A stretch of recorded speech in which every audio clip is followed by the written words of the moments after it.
With all that sunshine, heat, and humidity, it could get a little dangerous to be outdoors later. Police say one of the Girl Scout leaders gave gummies similar to this one to at least 5 girls, and one of the girls got sick after eating this. And back here at home, there's still plenty to do to celebrate Pride weekend. Do we need to push him? Go ahead, Nick. Well, you guys don't have to. I didn't want to ask you guys, but you know, Nick's going to push me over here. He's the king for today. Look at him Thank you. I like being treated like this. Yeah. Father's Day, because it is a great day. And we just talked about Miss Ohio, and we have to crown Phil. Because you are the father today. Thank you. You know what makes me, you know what I can. And we got a little something for you. Oh, look at that. You got to be kidding. If you have travel plans for the long holiday weekend, you have probably noticed it's costing more to fill up. Here in Columbus, the average is right around $3 a gallon. One neighborhood constantly gets a bad rap because of shootings, abandoned houses, drugs, and so much more. It's also a shot to make the community so much prettier because, you know, you have those abandoned houses and things like that, and you don't have gardens. Yes. Department of Health is calling this year's increase in hepatitis A cases a statewide outbreak. 79 cases of Hep A have been reported so far this year. Students in Wisconsin are digging into the team's history. You guys can read this story since I'm a Bears fan. Oh, okay. Well, watch a little World Cup soccer. Mexico's playing today. That's right.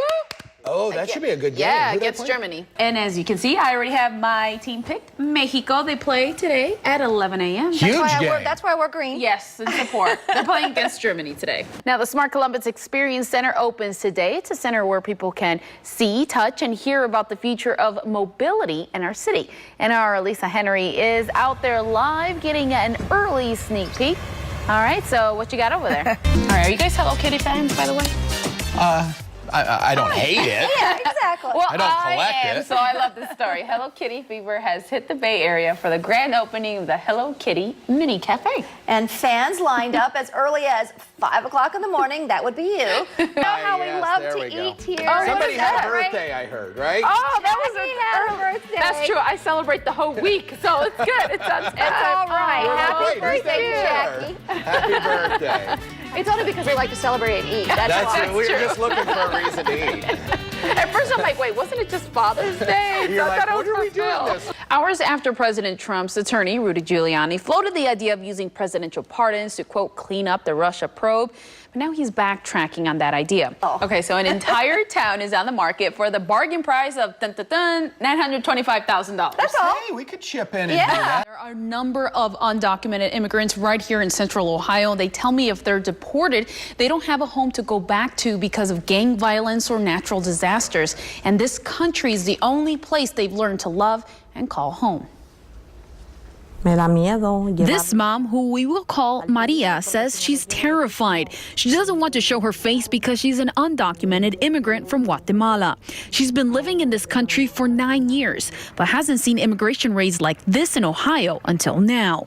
She says she's scared. She's fearful that ICE will come to her work and she'll panic. What's worse, thinking about being separated from her 2 kids, U.S.-born citizens.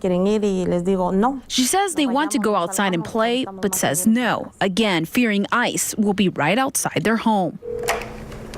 Good afternoon, Samakovsky Mall. Many immigrants now calling attorneys for help. The atmosphere is just, it's very frightening. Earlier this month, Immigration and Customs agents raided a gardening center in Sandusky, arresting 114 undocumented immigrants. And just this week, ICE raided food processing plants in Northeast Ohio, like in Salem and Canton. 146 people were arrested. But that is not solving the issue. These people are coming to the United States for safety. Immigration attorney Liliana Vasquez is working with other immigrant advocacy groups trying to ask local lawmakers to help the undocumented immigrants here in Ohio, like granting those here a temporary protected status. It's not amnesty, okay, because this is temporary. This temporary protected status does not provide them a pathway to their green card or to their citizenship. But Maria says Nosotros aportamos mucho a este país. she'll always support this country. I've reached out to some lawmakers on both sides of the aisle. They tell me they're glad President Trump signed an executive order to keep families together, but there's still a lot more work to do to fix our broken immigration system and a need for a bipartisan solution. For now, reporting here in the studio, Jackie Orozco, ABC 6 News. She was so excited. It was her first big sleepover, so she was so excited. Her best friend was in Scouts. Mandy Allender says her 6-year-old daughter's dreams of being with the Girl Scouts turned into a nightmare. And it happened earlier this month during a Girl Scout sleepover here at the North Lewisburg Methodist Church. Police say one of the Girl Scout leaders gave gummies similar to this one to at least 5 girls, and one of the girls got sick after eating this. Allender says that was her friend's daughter that got sick. Her daughter had to go to urgent care, and they had found out, she said that the leaders had given her melatonin to go to sleep. Allender's 6-year-old little girl didn't take the gummies. She couldn't exactly see it, and she didn't know what it was, so she just said no. So you taught her well. I did. I was very proud of her. Allender and other parents filed a police report to hold the Girl Scout leaders accountable. We can't condone any adult giving medication to children without specifically parent and doctor approval, whether it be over the counter or prescription. The prosecutor didn't find enough evidence to charge the 2 leaders, so the charges were dropped. We went to one of the Girl Scout leaders' home to get her side of the story. But no one was home. The Girl Scouts of Western Ohio says safety is their #1 priority for the girls. Allender wants this to be a caution for other parents. Just say, be careful.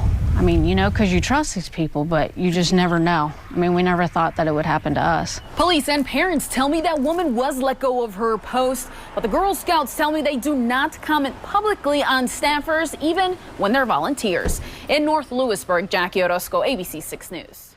I thought it was an innocent gummy. I didn't think it was a crime. Deborah Bardgill wants to clear some things up. She says 4 girls took the melatonin gummies during a Girl Scout sleepover earlier this month. My granddaughter was the only one, and she takes it.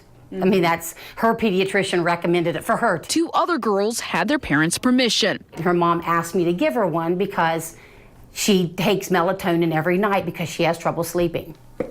But a 4th girl wanted one too. She asked me like 4 or 5 times and kept bugging me about it. According to the police report, Bardgill eventually gave that girl a gummy. She said it would be fine with her mom.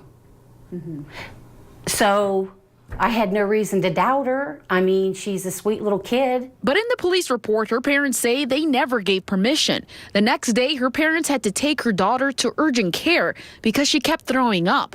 The doctor told them it could have been from the medicine she was given. So we wanted some answers. Doctors here at Nationwide Children's Hospital tell me children taking melatonin is perfectly safe. And it's not regulated by the FDA. It's a natural compound. But we use it a lot in our practice in sleep disorders medicine. Generally 1 to 3 milligrams, it's very safe. It's unclear if that Girl Scout really did get sick from having this gummy. Dr. Kowach says it could have been a number of things. Children can get sick from anything and from being in a strange situation. I'd be surprised if it was the melatonin. I would add that information to the report. After the police report was filed, Bardgill says she decided to leave the Girl Scouts on her own before the council called her to step down. I didn't want the disruption for the girls. It was all about them. The 62-year-old grandmother says it's bittersweet leaving. I wouldn't hurt one of them. I love them. I love my little brownies. And had this to say to the parents who are angry at her. Yes, I would apologize to her. Absolutely. I would like for her to call me. Again, Deborah says if she had a chance to do it all over again, she would not have given the kids the gummies. And doctors say it's never a good idea to give children medicine or vitamins without parents' consent. Jackie Orozco, ABC 6 News. 2 Ohio state employees are speaking out about being discriminated against at work. They say their bosses made the environment so toxic they were forced to quit. Now they are working to bring major policy changes so it won't happen to anyone else. 67-year-old Catherine Moon and 62-year-old Julianne Taft filed a lawsuit in 2015 for age discrimination against their employer, Ohio State University. Staff who were terminated because of their age. Both teachers worked here on campus a combined 50 years plus. They say they weren't ready to retire, but they felt that they were forced out of a job. They started to build their case after emails between HR and their executive director were leaked. People were appalled and horrified. Some emails called the older teaching staff mentally ill. They're squatting on spots that should have been available to young bucks. And it's like herding hippos. And that's when he referred to us as hippos, 50 plus hippos. There was blatant ageist, actually pretty disgusting kind of comments. OSU sent us this statement, quote, while we do not believe that the university acted unlawfully in this case in any way, we entered into the settlements in the interest of resolving the matter in regards to the EEOC complaint. We are currently in conciliation. Last month, OSU agreed to pay Moon and Taft back pay and lump sum of payments totaling about $440,000. And last fall, they got their jobs back, but say they'll continue to fight for older staff who were let go. Julie and I have benefited from the lawsuit and the settlement, but they have not. And we really want to see justice for them. And according to the lawsuit settlement, OSU has agreed to review its policies when it comes to dealing with age discrimination and how it's investigated. OSU also has until August to retrain human resource employees and show the courts any potential policy changes. Bourdain's death comes just days after another celebrity fashion designer, Kate Spade, died from suicide. This brings the issue to the forefront of a national discussion. Mental health experts say it's a public health crisis, and I sat down with some who are fighting to save lives. There is hope. There's always hope. There's organizations like NAMI that you can go to. Loretta Barber is with the National Alliance on Mental Illness, or NAMI. She helps people who are at their lowest point. She knows firsthand how to help because she's been in their shoes. What happened when I was 8, after my mother and father divorced, I lived with my mother, and she ended up abandoning me in an empty apartment and moved out of town. And I had to go live with my grandmother, so that was my first suicide attempt. She attempted several times as an adult, too. The last attempt actually was 2011. Until Faith stepped in. Divine intervention. That has to be what it is. A new federal report by the Centers for Disease Control shows that Ohio's suicide rate went up by 36% from 1999 to 2016. It's up across the country, too. We had 1,706 in 2016. So that amounts to about 5 per day in Ohio. We are not the worst state in the country. We're not the best either. Dr. Mark Hurst with the Ohio Department of Mental Health and Addiction Services says suicide is a complicated public health issue. It's a combination of a mental illness or an addictive disorder and then adverse life events that have been superimposed upon that. So what are the warning signs? And people feel hopeless, like people feel that they don't have a future and things like that. We see increase in rates of drug abuse. Dr. Hurst says there's no easy solution, but there is help, and it starts by talking to each other. It's really important to ask them how they're doing and to not be hesitant to ask if they're having suicidal thoughts and if there's something that you can help with.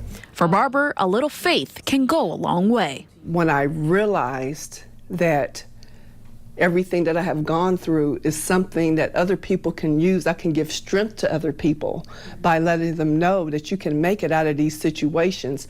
That's when the light bulb came on for me. Well, right now they're collecting all sorts of supplies, and the organizers need the public's help. We were the only station here to see a truckload deliver all these medical supplies and these masks right here and these sanitation wipes, and everything you see here will go straight to the people of Guatemala. Help is on the way. Let me flip it up.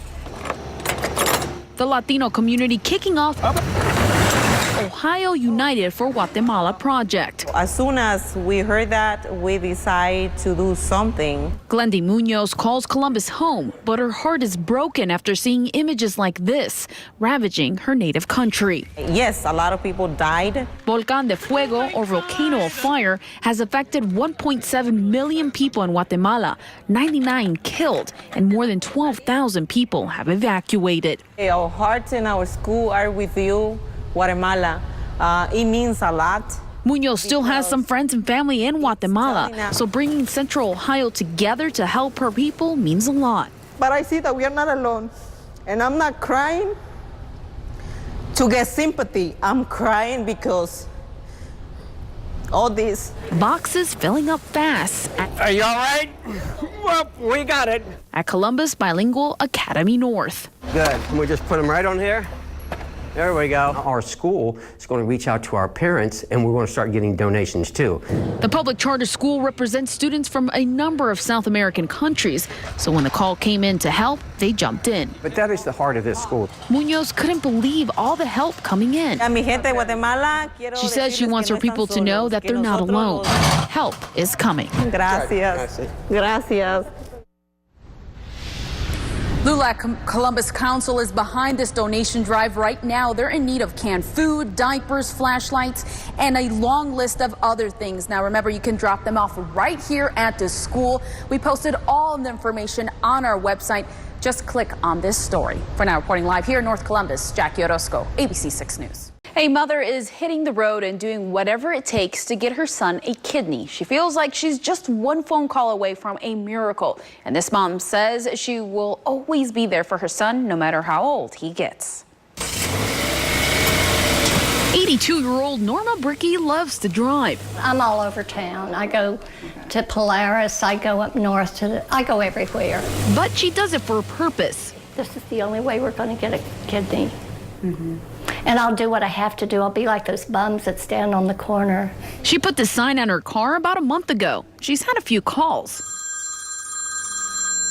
Hello? But so far, nothing's panned out. Hello.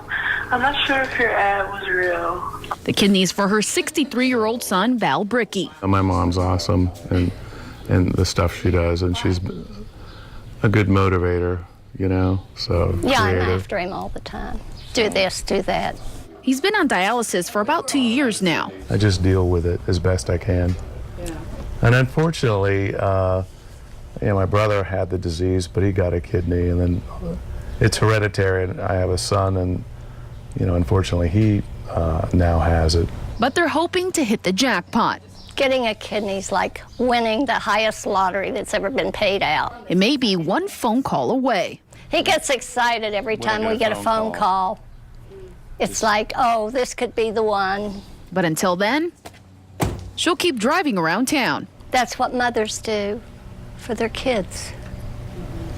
You just beg, do whatever you can to get them a kidney. Hoping someone will see her sign. I'll do whatever it takes. And be a perfect match. And the separation of families has prompted thousands of protesters to rally across the country, including right here in Central Ohio. Advocates are trying to keep the momentum going and get more families reunited who were separated at the border. The policy is still on, separation of families can still happen anytime, any day. Josue Vicente with the Ohio Hispanic Coalition says it doesn't matter that President Trump signed an executive order to stop family separations at the border. It's still not a law. He's saying one thing today, and then tomorrow is a totally different story. The problem now, reuniting the 2,000 plus kids that were already separated from their parents. Vicente says a Guatemalan mom in Ohio was just deported, but her child is being detained in a facility in New York. How that mother is going to be getting the kid back, we don't know, because there is no process, there is no protocol. That's why they're calling for action. Ohio Hispanic Coalition. And organizing a major rally at the State House. Joining a national effort to unite families and end the administration's zero-tolerance policy at the border. This is an incredibly inhumane, cruel practice, and we can't sit by. We can't be neutral. There's just too much on the line. People are suffering every day. Children are enduring horrible circumstances, and so we need to speak up and do something about it and hold our elected officials accountable. Rally organizers say now is the time to stand up, speak out, and call for action. We need to decide who we want to be as Americans. We need to decide what our country wants to be known as. We need to aspire to the values that are enshrined on the Statue of Liberty and not succumb to a lot of the fear and the rhetoric that we see being spewed on the national level.